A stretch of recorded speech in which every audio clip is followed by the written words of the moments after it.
Hi అండి, అందరికీ నమస్కారం. అందరూ ఎలా ఉన్నారు? నేనైతే బాగానే ఉన్నానండి, పర్వాలేదు. విజయవాడలో ప్రతి సంవత్సరం లక్షలాది మంది భక్తులు వచ్చే ఈ గుణదల మాత ష్రైన్ వెనక 100 సంవత్సరాల హిస్టరీ ఉంది. అది ఏంటి, ఎందుకు ఈ ప్లేస్ ఆంధ్రాలో అంత ఫేమస్ అయింది, ఈరోజు కంప్లీట్గా అయితే ఎక్స్ప్లోర్ చేద్దామండి. ఇంకా ఎటువంటి ఆలోచన చేయకుండా వీడియో అయితే స్టార్ట్ చేసేద్దాం. వీడియోని ఒక లైక్ చేయండి, మన ఛానల్ సబ్స్క్రైబ్ చేయకపోతే సబ్స్క్రైబ్ చేసి మీ సపోర్ట్ అయితే ఇస్తారని ఆశిస్తున్నాను. ఓకే, వీడియో అయితే స్టార్ట్ చేసేద్దాం. This is Lucky, welcome back to MC Lucky blogs.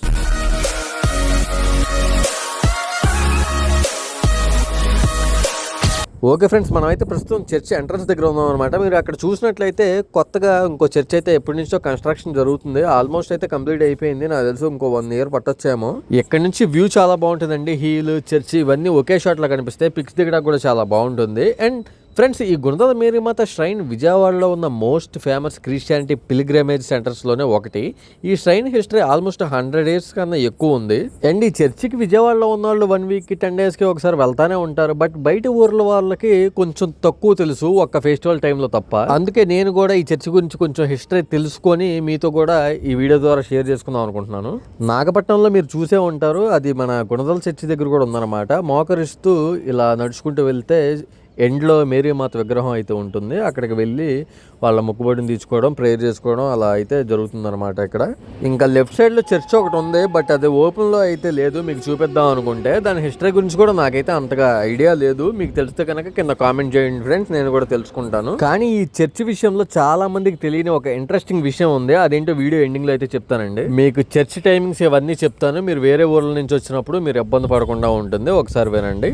అదిగోండి, అక్కడ మెన్షన్ చేశారో ఆరాధన సమయంలో మీరు ఆదివారం కనుక చర్చికి వచ్చినట్లయితే మొదట దివ్య బలి పూజ ఉదయం 6:30 ఉంటుందండి. రెండవది అయితే 6:30కి, మూడవది 11ంటికి, ఆ తర్వాత 12 గంటలకి, తర్వాత 4వ దివ్య బలి పూజ సాయంత్రం 6 గంటలకండి. అదే మీరు సోమవారం నుండి శనివారం వరకు ప్లాన్ చేసుకున్నట్లయితే కనుక ఉదయం 6:15 దివ్య బలి పూజ అండి. సాయంత్రం 6 గంటలకి జపమాల దివ్య పూజ ఉంటుంది. మిగతా వివరాలు కూడా చూసుకోండి. ప్రతి శుక్రవారం, ప్రతి మొదటి శుక్రవారం, ప్రతి శనివారం ఇలా కూడా అయితే ఇక్కడ కార్యక్రమాలు, ఆరాధనలు అయితే జరుగుతాయి అన్నమాట. నేనైతే బుధవారం వచ్చానండి. సాయంత్రం అయితే ఇప్పుడు టైం వచ్చేసి 5:45 అయింది. లోపలికి వెళ్తే మనకి 6 o'clockకి ఇప్పుడు దివ్య బలి పూజ ఉంటుంది. మనం చర్చిలోకి వెళ్ళి చక్కగా వెళ్ళి చూడొచ్చు. సరే, ఇంకా ఆలస్యం చేయకుండా లోపలికి వెళ్దామండి. 1923-24 టైంలో ఈ ఏరియా అయితే డెవలప్ చేయబడిందంట. తర్వాత మదర్ మేరీ డివోషన్ తో ఈ ప్లేస్ చాలా ఫేమస్ అయింది. గుణదల మాత యాన్యువల్ ఫెస్టివల్ ప్రతి సంవత్సరం మనకు అర్థమయ్యేలా చెప్పాలంటే గుణదల తిరణాలు అంటాం మేమంతా.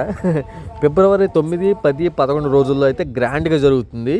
ఈ 3 రోజులు ఉత్సవాలకి ఆంధ్రప్రదేశ్, తెలంగాణ, తమిళనాడు, కర్ణాటక నుండి చాలా లక్షలాది మంది భక్తులు అయితే వస్తారండి. ఈ ఇయర్ నేను కూడా వెళ్ళాను. వీడియో తీయడానికి అయితే అంత స్కోప్ లేదండి, అలా వచ్చారు జనాలు. ఈ సంవత్సరం మాత్రం ఓన్లీ ఒక షార్ట్ వీడియోస్ అయితే తీశాను. మన ఛానల్ ఉంటుంది, సరదాగా చెక్ చేయండి. చర్చ్ లోపలికి అయితే ఎంటర్ అయ్యానండి. ఎంటర్ అయిన తర్వాత ఇక్కడ ఇప్పుడే దివ్య బలి పూజ అయితే స్టార్ట్ అయిందనమాట. ఒక 10 minutes అలా నేను కూడా కూర్చొని టైం స్పెండ్ చేసిన తర్వాత చర్చ్ బయటికి వెళ్ళి మిగతా విశేషాలు అయితే మాట్లాడుకుందామండి. ఈ ప్లేస్ మాత్రం చాలా అంటే చాలా పీస్ఫుల్గా ఉంటుందండి. ఇక్కడ మీరు చూసినట్లయితే ఇక్కడ వాళ్ళకి షెల్టర్ అనమాట. వచ్చిన వాళ్ళకి వేరే ఊర్ల నుంచి వస్తారు కదా, ఇక్కడ మరియమ్మ తల్లిని అయితే ప్రార్థిస్తారనమాట వచ్చిన భక్తులు. ఆ తర్వాత ఇక్కడ కొబ్బరికాయలు కొట్టడం, ఆ తర్వాత క్యాండిల్స్ వెలిగించి వాళ్ళు ఇలా ప్రేయర్స్ అయితే చేసుకుంటూ ఉంటారనమాట. ఈ ష్రైన్ అవర్ లేడీ లార్డ్స్ కి డెడికేట్ చేశారు. ఈ shrine our lady of Lourdes కి డెడికేట్ చేశారు. ఫ్రాన్స్ లో ఉన్న లోర్డ్ ష్రైన్ ఇన్స్పిరేషన్ తో ఇక్కడ హీల్ మధ్యలో గ్రోటో స్టైల్లో మదర్ మేరీ విగ్రహం ఎస్టాబ్లిష్ చేశారంట. అండ్ ఇంట్రెస్టింగ్ థింగ్ ఏంటంటే క్రిస్టియన్స్ మాత్రమే కాదు, వేరే మతాల వారు కూడా ఇక్కడికి వచ్చి ప్రేయర్స్ చేస్తారు. చాలా మంది ఫెయిత్ సింబల్ గా ఈ ప్లేస్ ని అయితే చూస్తారనమాట. ఇదిగోండి, ఇక్కడికి వచ్చిన వాళ్ళకి చక్కగా వాటర్ ఉంటుంది, తర్వాత వాష్రూమ్స్ ఉంటాయి, ఫ్రెష్ అవడానికి కూడా రూమ్స్ అయితే ఉంటాయి అనమాట. చక్కగా అన్ని ఫెసిలిటీస్ అయితే ఇక్కడ అవైలబుల్ లో ఉంటాయి. ఇదిగోండి, ఇదే కొండ ఎక్కే ప్లేస్. చాలా అంటే చాలా బాగుంటుంది. నా చైల్డ్హుడ్ లో కూడా నేను చాలా సార్లు ఎక్కాను అనమాట. ఈ మధ్య ఎక్కలేకపోతున్నాను, అది వేరే విషయం. ఓకే, భక్తులు మాత్రం ఇక్కడికి వచ్చిన వాళ్ళు ఎంత కష్టంగా ఉన్నా కూడా ఇష్టంగా అయితే పైకి ఎక్కుతారు. ఎందుకు ఎక్కుతారంటే పైన హోలీ క్రాస్ దగ్గరికి వెళ్ళి అక్కడ ప్రేయర్స్ చేసుకోవడానికి అనమాట. చాలా అంటే చాలా ఎత్తుగా ఉంటుంది. కొంతమంది అయితే మోకరిస్తూ ఎక్కుతారు. మరి వాళ్ళు ఎంతసేపటికి ఎప్పటికి ఎక్కుతారో కూడా తెలియదండి బాబు. అంతే, వెళ్తే మంచి జరుగుతుంది అన్న నమ్మకం అండి. అండ్ ఈవినింగ్ ఈ కొండ మీద ఇప్పుడు సమ్మర్ కాబట్టి ఎక్కనేస్తున్నారు. 6:30 అయితే క్లోజ్ అండి, పైకి వెళ్ళడానికి అయితే లేదు. ఇప్పుడు చూసినట్లయితే ఇలా ఉంది కానండి, ఫెస్టివల్ టైంలో మాత్రం అసలు లైట్స్ తో డెకరేషన్ ఇది ఉంటుంది. అట్మాస్ఫియర్ చాలా అంటే చాలా గ్రాండ్ గా ఉంటుందండి, చాలా బాగుంటుంది. మీరు ఒకవేళ ఎప్పుడు రాకపోతే మాత్రం నెక్స్ట్ ఇయర్ ఫిబ్రవరిలో అయితే ప్లాన్ చేసుకోండి. నిజంగా చాలా అంటే చాలా బాగుంటుందండి. మనం ఒక్కో స్టెప్ ఎక్కుతుంటే కొంచెం కష్టంగా అనిపించినప్పటికీ మనం అలా కిందకి వ్యూ చూస్తే కనుక ఏదో పడిపోతామని భయం వేస్తున్నప్పటికీ ఆ విజయవాడ వ్యూ మొత్తం మనకు చూసినట్లయితే చాలా అంతా విజయవాడ అంతా కనిపిస్తూ చాలా అంటే చాలా బాగుంటుంది, చాలా అద్భుతంగా అనిపిస్తుంది, మంచి ఫీల్ వస్తుందండి. ఫొటోస్ దిగితే కూడా మంచి మెమొరీగా ఉంటుంది మీకు. కొండ ఎక్కి భక్తులు అయితే క్రాస్ సింబల్ దగ్గరికి వెళ్తారని చెప్పాను కదండి. దగ్గర దగ్గర 18 అడుగుల ఎత్తు అయితే ఉంటుందన్నమాట. చూడడానికి చాలా బాగుంటుందండి. అక్కడికి వెళ్ళి అందరూ ప్రేయర్స్ చేసుకుంటారనమాట. వీడియో ఎండింగ్ లో మీకు ఒక విషయం చెప్తానని చెప్పాను కదండి, ఇప్పుడే చెప్పేస్తాను. ఇంట్రెస్టింగ్ ఫ్యాక్ట్ ఏంటంటే గుణదల మాతని చాలామంది ఆంధ్ర లోడ్స్ అని పిలుస్తారు. ఎందుకంటే ఫ్రాన్స్లో ఉన్న ఓల్డ్ ఫేమస్ లోడ్స్ ట్రైన్ ఇన్స్పిరేషన్తో ఈ ప్లేస్ని డెవలప్ చేశారంట. అందుకే డివోషనల్గా మాత్రమే కాదు, హిస్టరీ పరంగా కూడా ఈ ప్లేస్కి చాలా స్పెషల్ ఇంపార్టెన్స్ ఉంది. ఇంకా చెప్పుకుంటా పోతే నా వీడియో కూడా సరిపోదండి, అంత హిస్టరీ ఉంటుంది. మీకు తెలియంది కాదు, మీకు నాకన్నా ఎక్కువ కూడా తెలుసు. మీకు తెలిసిన విషయాలు కూడా కామెంట్ చేయండి, నేను కూడా తెలుసుకుంటాను. ఈవినింగ్ సెక్షన్ చూసారు కదా, ఒకసారి నైట్ టైం ఈ లైటింగ్స్తో చూడండి, అసలు వైబ్స్ చూడండి ఎంత బాగుందో. అసలు కొన్ని ప్లేసులకి కొంతమంది ఎందుకు పద్దాక వస్తారో నాకు అర్థం కాదు.